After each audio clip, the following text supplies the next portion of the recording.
Good day, and welcome to the Budding Entrepreneur Podcast. I'm your host, Randy Bridges. In each of these episodes, I cover my experiences, both good and bad, of being a business owner on my own, as well as my journey through the crazy world of entrepreneurship to reach my goal of earning $1 million a year. Now, before I jump into anything else, I want to mention this is Indiana that I'm in. We currently are having a lot of rain, a lot of thunder, a lot of lightning going on. So if you hear that happening in the background, don't be surprised. If you don't like the weather in Indiana, wait 5 minutes and it'll change. So that's kind of a prerequisite to dealing with life here in Indiana. Today, I wanted to cover a topic which is kind of new to me again, is partnerships. When I first went into business, I went into business with a partner, and it was a person I had worked for before, and then I started the business with him, and we went through and started everything. And I got to tell you, it was a great way to start things because he was experienced in starting businesses. I was less experienced. And in fact, I had never started a business. I worked in businesses and run businesses, but the goal is very different. When you're the owner, running the business is you can get into some trouble with doing that because you spend too much time in the business and not working on the business. So today I wanted to take as a little bit of a goal that we're going to look at some advantages of partnerships and some disadvantages of partnerships. And I'll do a little bit of back and forth on that with being by yourself versus in a partnership. First of all, the advantages. Let's jump into this one because this really makes a lot of sense. First of all, when you have two or more people working in a partnership, you have the advantage of a lot of expertise. Not just in forming the business, not in just building the business. You actually have expertise in different ways. So you can have key people working in key positions, doing key items that need to, they can't have a failure. This is not a terrible thing. It gives you that expertise with the ability to bridge gaps between people. It's easier for two people to take something neither one knows and they split it up. Or three people and they split it up so that everybody, you get a little bit of shared knowledge or split knowledge as the case may be. It's a good security mechanism too. Split knowledge, nobody has the whole key to everything. But it also makes things, maybe you're not good at selling. Somebody else that is good in selling can take that over. In fact, one of the best ways to actually build a partnership, a two-part partnership, is one person is in charge of sales and marketing, and they do the books. The other person is in charge of operations and building the company, and that's generally the CEO, and they're often a minority partner in the company. CEOs have a different function. They don't have the same process of doing things that, say, for example, somebody running sales and marketing would do. You want your CEO to be very amenable, but also you want your CEO to be people-oriented.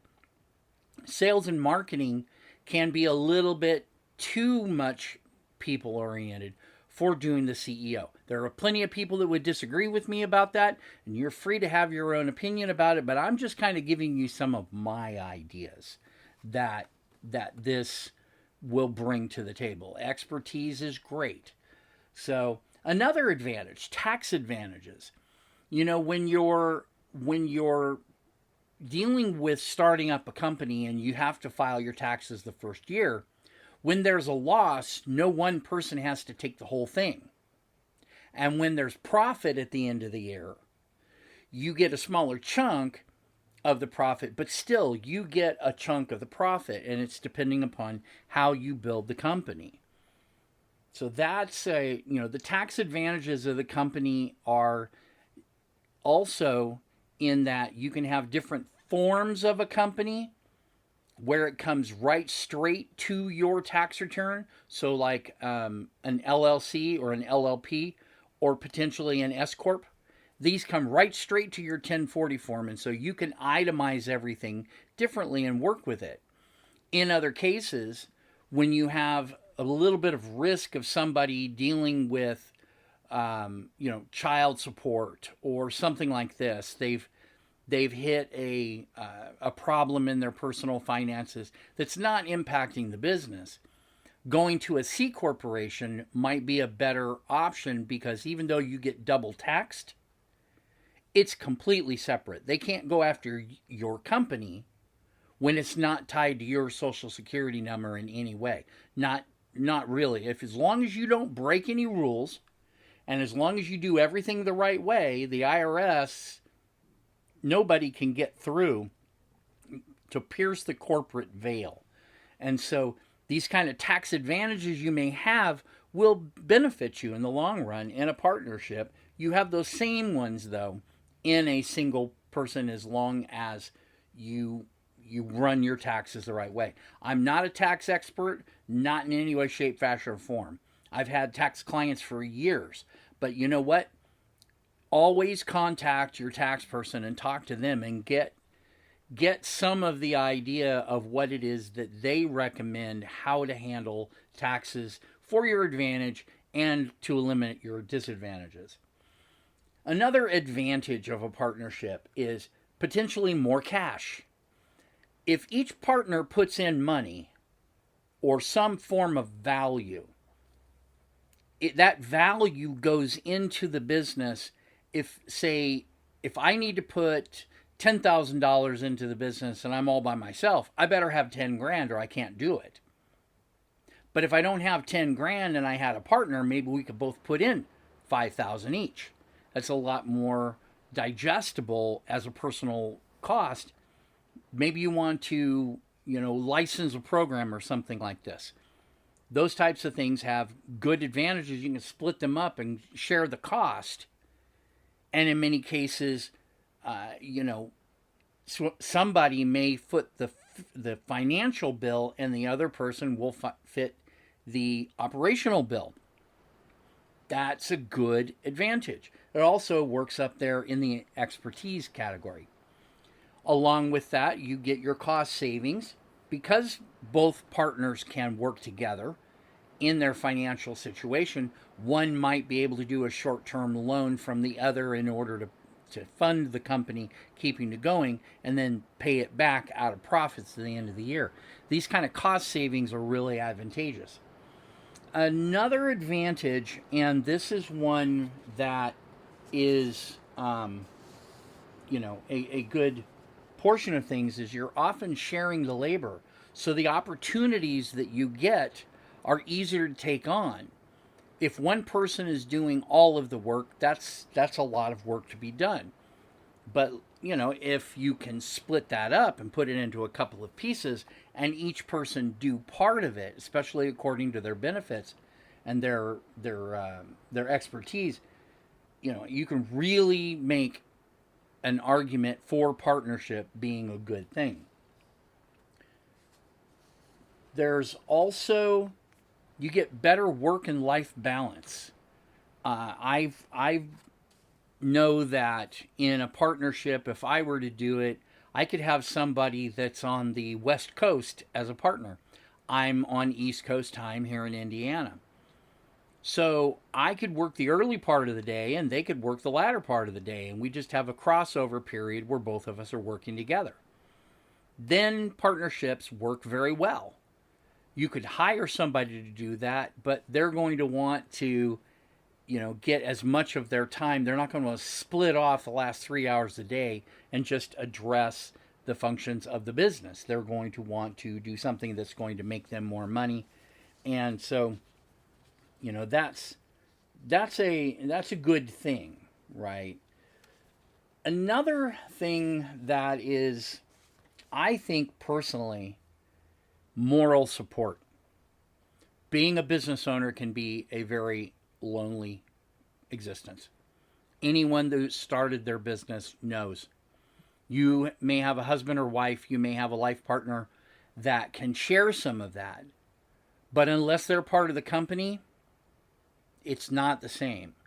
My girlfriend runs her own business. I have my business.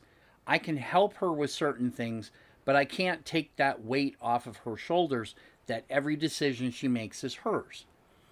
And it's nice when you have partners that can strategize together and morally support each other when one person is feeling down or one person is sick. The other person can say, hey, I understand. I myself was sick not that long ago. I get it. Here, let me help you out. I'll do what I can to make it easier on us. And then you can focus on getting yourself well, getting yourself organized. Come back and let's get started as soon as you get back. I've heard many stories of people that are in a partnership where one person is in a car accident, and if they were by themselves, they would have absolutely no way to run the business. But meanwhile, in a partnership, your partner can pick up some of the slack, probably not all of it, but that makes it easier for you to get well, get healthy, and get back to business. There are other ones that you could focus on, but in my book, moral support is the one thing that really categorizes a lot of advantage there. Let's talk about some disadvantages. First of all, when the business loses money, both or all of the partners are going to share in that loss. It may not have anything to do with one or the other partner, or maybe you have two partners that have to share the loss even though they weren't the one making the decision. The CEO can't wear 100% of a decision. They need advice from other people. They surround themselves with a group of people, and many times it's the partners in the company. That liability of loss is shared across everybody. It's not something we think about all that often. But I want you to consider that someone else can make a mistake and you're going to have to pay for it. It'll be your share of that pay, just like it is your share of the profit, right? So it swings to the good and to the bad, but it's still a disadvantage. Another one, and this is key for type A people that are really the entrepreneurial hunter, is you have less autonomy. You cannot make all the decisions yourself. You cannot put things in place just because you want to. While you might want to, you can't. In a partnership, that's just not something that's going to go over well. You do need to let your partner know what you're planning. They need to let you know what they're planning. If they're getting away for 2 weeks at, a holiday and they're going to leave, you're going to have to shoulder some of that responsibility. And so you may not be able to be as autonomous in a partnership as you would in a sole ownership environment. And in our case, not just an owner, a business builder, right? You may have to do a lot more work to make up for that in a partnership. Now, I can really understand this one very well. Conflicts. Each person has to stay in their own lane. When we get into a partnership, a lot of times people will think, well, it's my money that's on the line. I deserve to have a say in that. And you might be right, but it ultimately comes down who's making the decisions for that particular lane of your business. Is it, finance? Does it, does the CEO have the right to necessarily move some money from one place to another? As long as it's legal and working well, the other partner may disagree. And when that happens, there's a problem, because this is like a marriage. You can't continue to work by yourself when you have a partner. It doesn't work. So You have to be able to resolve your own conflicts and keep them in mind that your partner's doing their best too. And one of the best things that I found out, and it was something that Grant Cardone talked about, is when you have a partner, let's say you have a 50-50 split, who makes the choice to break the tie? That doesn't work. Very seldom will a 50-50 environment be useful, because in the event of a conflict, in the event of a disagreement, there's no way to break the tie. Everybody has their say, everybody has their responsibilities, and having that say may not be the best choice. Like I said, in the case of, if one person is the CEO but they're a minority shareholder, and the other person is the majority shareholder but they're not the CEO, right? Like co-CEOs, there's still a problem of who makes the real decision there. And so you've really got to have a lot of trust in a 50-50. There's a lot of disadvantage to that. You break that by going to like a 51-49. It solves everything, because who has as long as it's not personally reflective on you, you can rely on your 51-49 to be able to make that tiebreaker decision. That's really important. And then the last disadvantage, and this is something that a lot of people never consider. I've gone through this. This is when you go to sell the business. There are some challenges to that. Both people see their involvement in the company differently. And when you're going to sell the company, whether it's to sell it to the other partner or sell it to somebody else, right, then you get into the question of, well, how do you evaluate the company? Well, you yourself can't, because you're going to be keeping score differently maybe than they are. So when you want to sell your company, maybe you want to get out, you want to retire, you want somebody else to buy you out. There has to be a way for someone to go in and evaluate the company from a dollar figure. Then one person can pay the other person. You come up with an agreed upon amount, and one person pays them out, or you get the part of, well, we'll keep you on the board, but you won't take an active role in the business. You'll still get profits when we are profitable, but you'll also still get, maybe, if you're on the board, you're not at that risk all the time. It depends on shareholder value there. So when you go to sell it, you want to make sure that it's very clear what it is that you want to do and how you want to get it done. And so these are just some of the disadvantages and advantages of a partnership. I lived through it. It was not fun at the time, because there was conflict in the business, I should say. This is where the cross responsibility may not play in well, is one person has to assume responsibility for the business. That's usually the majority shareholder. But a CEO has a lot of liability as well. So if you're the CEO and you don't have as many shares, you have to be able to look at this carefully and resolve your conflict easily. Truth on the table, great transparency.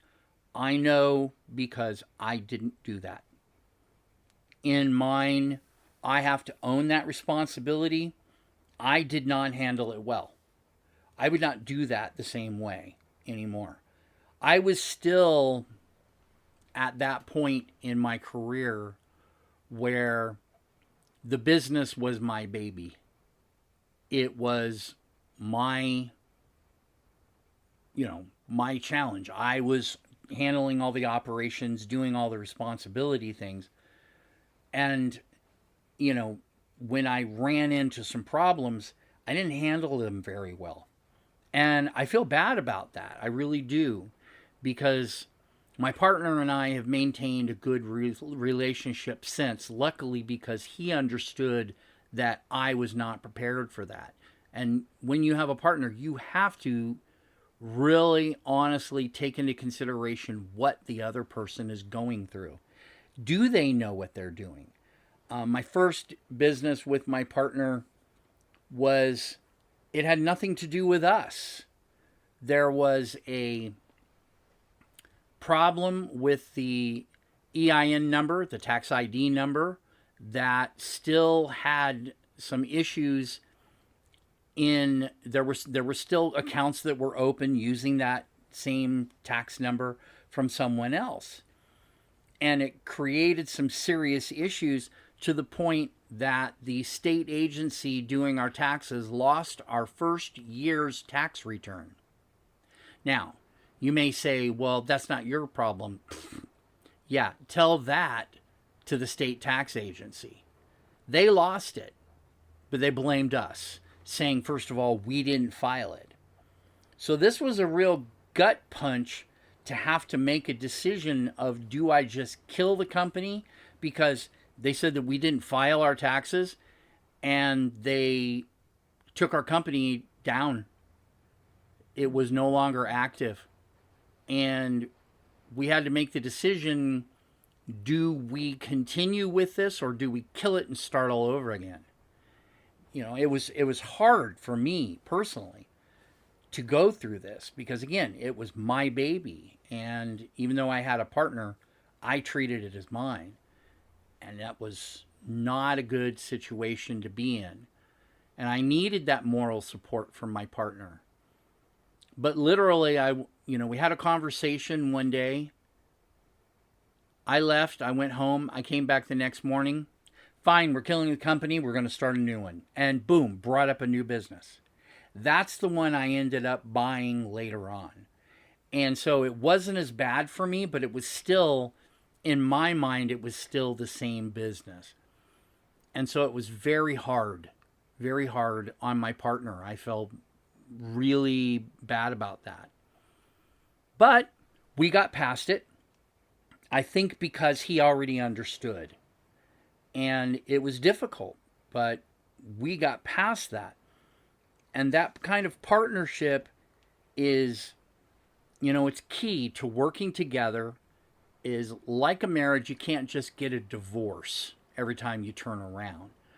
Businesses don't survive on a divorce. You really have to work together and do everything you can to put it all together. Would I do it again? At the time, I said no.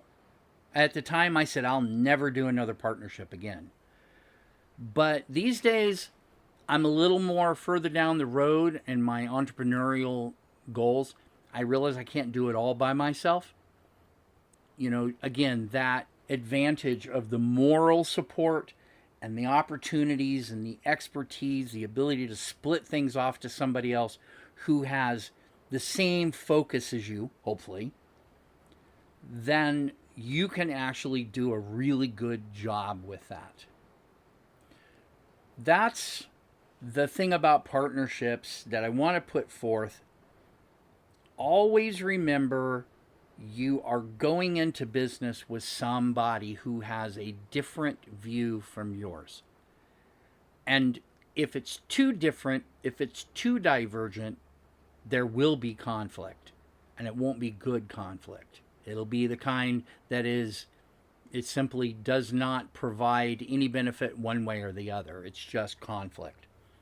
Always look at thinking this is very much like a marriage. Divorcing is not necessarily a potential thing. Your business is a non-living legal entity. You can't just divide things and cleanly walk away. Somebody has the intellectual property. Somebody has the ideas. Somebody is the one who does the work. And if you're doing it by yourself, you get used to it, but it's very difficult. Trust me, it's very difficult to take it all on yourself. The learning curve is it's massive. I've lived this. It's not fun. And we all look back on it and hope things will never happen that way. But I'm looking at a partnership now. We'll see what happens. That's one of the reasons why it's my topic today. But also, this is something that we have to deal with as we're growing our business. We might find ourselves taking on a partner. We might start it ourselves and then take on a partner and have to do all this work all over again. It can be very much a challenge. For the budding entrepreneur, I'm going to go ahead and sign off. This is Randy Bridges wishing you the best in your business, your health, your wealth, your family, everything about you. Take care and have a wonderful day.